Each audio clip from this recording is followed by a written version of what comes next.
Assalamualaikum warahmatullahi wabarakatuh. Perkenalkan, nama saya Yuda Saputra dari Prodi Tadris Bahasa Indonesia 1B. Ingin memberitahukan biografi dari Anas bin Malik dan Imam Sahih Muslim.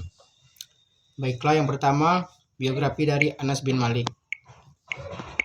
Anas bin Malik urutan ketiga dari sahabat Nabi Muhammad SAW yang banyak meriwayatkan hadis.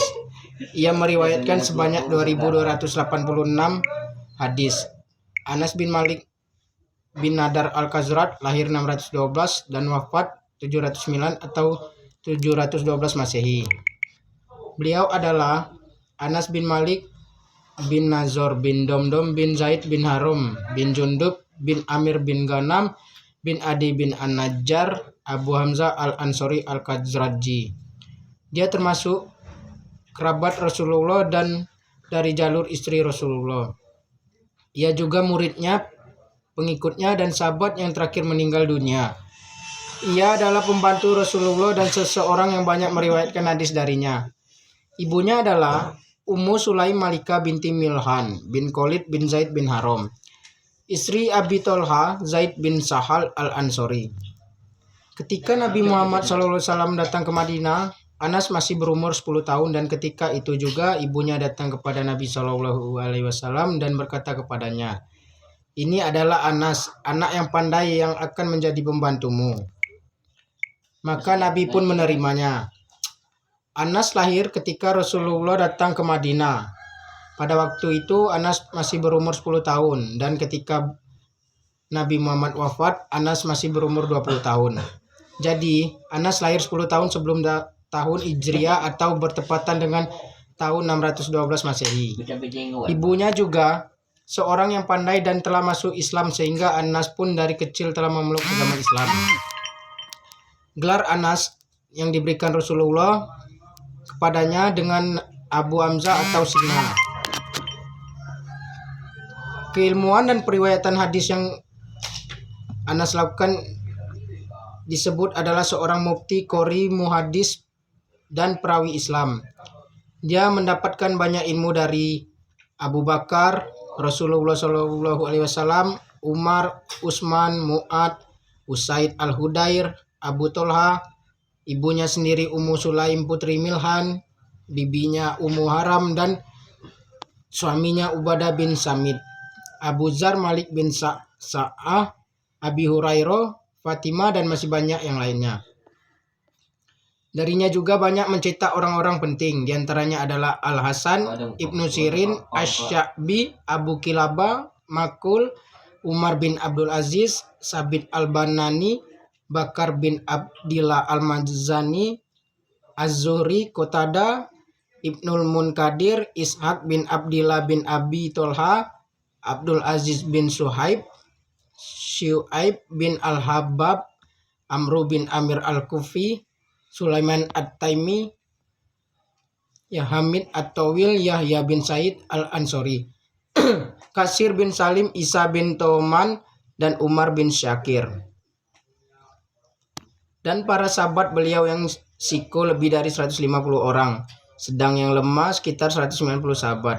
Selebihnya adalah orang-orang yang tidak siko, bahkan hadis dari mereka secara global dibuang seperti Ibrahim bin Hadbah, Dinar bin Abu Makis, Qurrosi bin Abdillah, Musa At-Tahwil. Mereka hidup setelah 200 tahun, mereka tidak dianggap.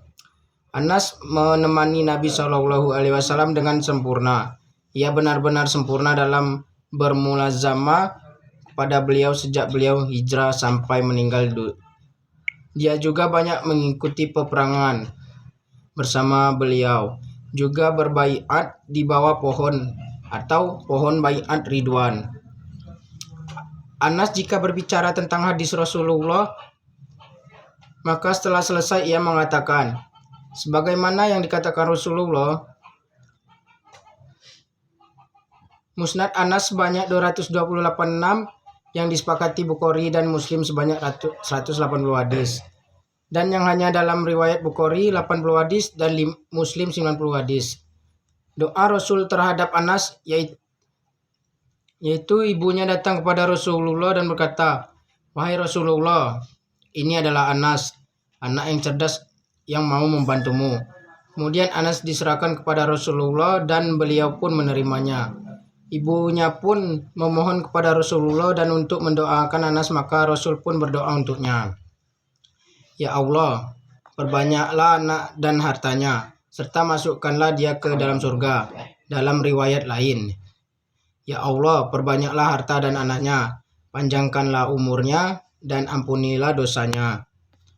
Anas berkata, demi Allah, hartaku sangat melimpah, sampai kurma dan anggurku berbuah 2 kali dalam setahun. Jumlah anak-anak dan cucu-cucuku mencapai 100. Dalam riwayat lain, 106. Dalam riwayat lain, juga disebutkan dari anak perempuannya, Aminah, mengabarkan tentang anak beliau yang mati, dan dikuburkan saja itu mencapai 120 anak. Selain cucunya itu, pada saat Hajjaj berkuasa di Basra, berkat doa Rasulullah SAW, ia menjadi sahabat yang paling banyak anaknya, serta paling panjang umurnya, dan paling akhir meninggal dunia. Anas adalah penjaga rahasia Rasulullah SAW. Pada suatu hari, Anas melayani Rasulullah sampai selesai. Kemudian dia berkata, Nabi sedang tidur siang. Kemudian dia pergi dan didapatinya anak-anak pada bermain. Kemudian ia berdiri dan melihat permainan mereka. Tiba-tiba Nabi datang dan memberi salam kepada mereka. Terus memanggil Anas dan mengutusnya untuk suatu urusan. Sepertinya ini adalah perintah rahasia, hingga dia mendatangi ibunya dengan pelan. Ibunya bertanya, ada apa denganmu? Anas menjawab, Nabi mengutusku untuk suatu urusan. Ibunya pun bertanya lagi, urusan apa itu? Anas menjawab, ini adalah rahasia Nabi. Maka ibunya berkata, jagalah rahasia Rasulullah SAW. Maka Anas tidak menceritakan pada siapapun.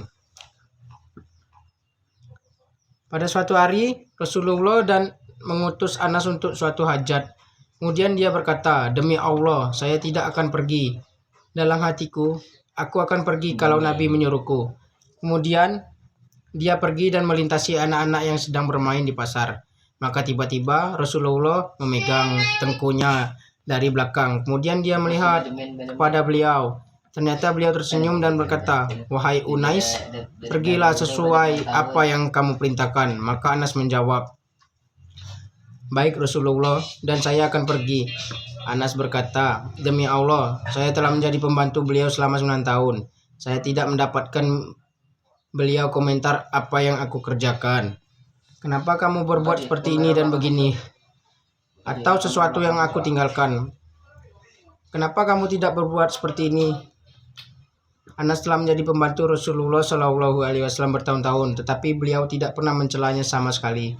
Tidak pernah memukul, tidak pernah menghardik, tidak pernah bermuka masam, tidak pernah menyuruhnya, dan dia malas kemudian Rasulullah mencelanya. Maka jika salah satu keluarganya mencelanya, beliau berkata, biarkanlah apa yang dia kerjakan. Yang kedua, biografi dari Imam Muslim. Muslim adalah sikot agung derajatnya dan merupakan salah seorang pemuka atau imam. Senada dengan Maslama bin Qasim, Imam An-Nawawi juga memberi sanjungan. Para ulama sepakat atas kebesarannya, keimanan, ketinggian martabat, kecerdasan, dan kepeloporannya dalam dunia hadis. Seperti halnya Imam Bukhari dengan Al-Jami' As-Sahih yang dikenal sebagai Sahih Bukhari, Imam Muslim juga memiliki kitab monumental, Kitab Sahih Muslim. Dibanding kitab-kitab hadis sahih karya Imam Muslim lainnya, Sahih Muslim yang memuat 3033 hadis memiliki karakteristik tersendiri. Imam Muslim banyak memberikan perhatian pada penjabaran hadis secara resmi. Imam Muslim bahkan tidak mencantumkan judul-judul pada setiap akhir dari sebuah pokok bahasan. Sebenarnya kitab Sahih Muslim dipublikasikan untuk Abu Zur'ah, salah seorang kritikus hadis terbesar, yang biasanya memberikan sejumlah catatan mengenai cacatnya hadis. Lantas, Imam Muslim kemudian mengoreksi cacat tersebut dengan membuangnya tanpa argumentasi. Karena Imam Muslim tidak pernah mau membukukan hadis-hadis yang hanya berdasarkan kriteria pribadi semata dan hanya meriwayatkan hadis yang diterima oleh kalangan ulama, sehingga hadis-hadis Muslim terasa sangat populis. Sebenarnya para ulama berbeda pendapat mana yang lebih unggul antara Sahih Muslim dengan Sahih Bukhari. Jumhur muhadisun berpendapat Sahihul Bukhari lebih unggul, sedangkan sejumlah ulama Maroko dan yang lain lebih mengunggulkan Sahih Muslim. Perbedaan ini terjadi bila dilihat dari sisi pada sistematika penulisannya, serta perbandingan antara tema dan isinya.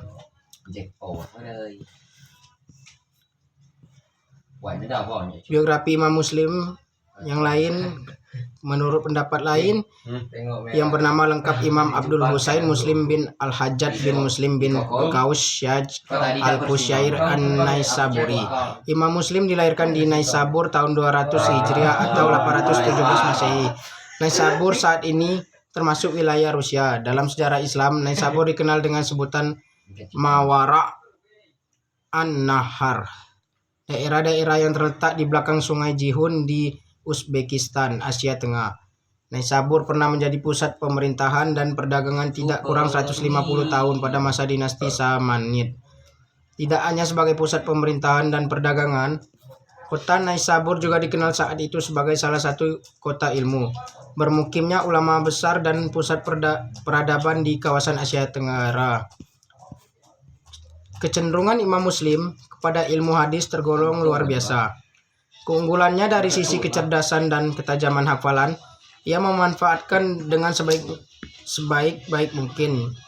Di usia 10 tahun, Muslim kecil sering datang berguru pada Imam Ad-Dakili, seorang ahli hadis di kotanya. Setahun kemudian, Muslim mulai menghafal hadis dan berani mengoreksi kekeliruan gurunya ketika salah dalam periwayatan hadis. Seperti orang yang haus kecintaannya dengan hadis, menuntut Muslim bertualang ke berbagai tempat dan negara. Safar ke negeri lain menjadi kegiatan rutin bagi Muslim untuk mendapatkan silsilah yang benar sebuah hadis. Dalam berbagai sumber, Muslim tercatat pernah ke Khurasan. Di kota ini Muslim bertemu dan berguru kepada Yahya bin Yahya dan Ishaq bin Rahawai. Di Rai ia berguru kepada Muhammad bin Mahran dan Abu Ansan pada rihlanya ke Mekah untuk menunaikan haji 220 Hijriah. Muslim bertemu dengan kok Nabi muhadis kota ini untuk belajar hadis padanya. Selain itu, Muslim juga menyempatkan diri ke Hijaz. Di kota Hijaz, ia belajar kepada Sa'id bin Mansur dan Abu Zar. Di Irak, Muslim belajar hadis kepada Ahmad bin Hanbal dan Abdullah bin Maslama. Kemudian di Mesir, Muslim berguru kepada Amr bin Sawad dan Harmala bin Yahya. Termasuk ke Syam, Muslim banyak belajar pada ulama hadis kota itu. Tidak seperti kota-kota lainnya bagi Muslim, Baghdad memiliki arti tersendiri. Di kota inilah Imam Muhadis ini berkali-kali berkunjung untuk belajar kepada ulama ahli hadis. Terakhir Imam Muslim berkunjung pada 259 Hijriah. Saat itu Imam Bukhari berkunjung ke Naisabur. Oleh Imam Muslim, kesempatan ini digunakan untuk berdiskusi sekaligus berguru pada Imam Bukhari. Berkat kegigihan dan kecintaannya pada hadis, Imam Muslim tercatat sebagai orang yang dikenal telah meriwayatkan puluhan ribu hadis. Muhammad Ajaj Al-Khatib, guru besar hadis pada Universitas Damaskus, Syria, menyebutkan, hadis yang tercantum dalam karya besar Imam Muslim, Sahih Muslim, berjumlah 3030 hadis tanpa pengulangan. Bila dihitung dengan pengulangan lanjutnya, berjumlah sekitar 10.000 hadis. Sedang menurut Imam Al-Quli, ulama besar asal Mesir, hadis yang terdapat dalam karya Muslim berjumlah 4.000 hadis tanpa pengulangan dan 7.275 dengan pengulangan jumlah hadis yang ditulis. Mungkin itu saja periwayatan yang saya ketahui dari biografi Anas bin Malik dan Muslim. Apakah ada kekurangan atau salah, saya minta maaf, pada Allah saya mohon ampun. Terima kasih.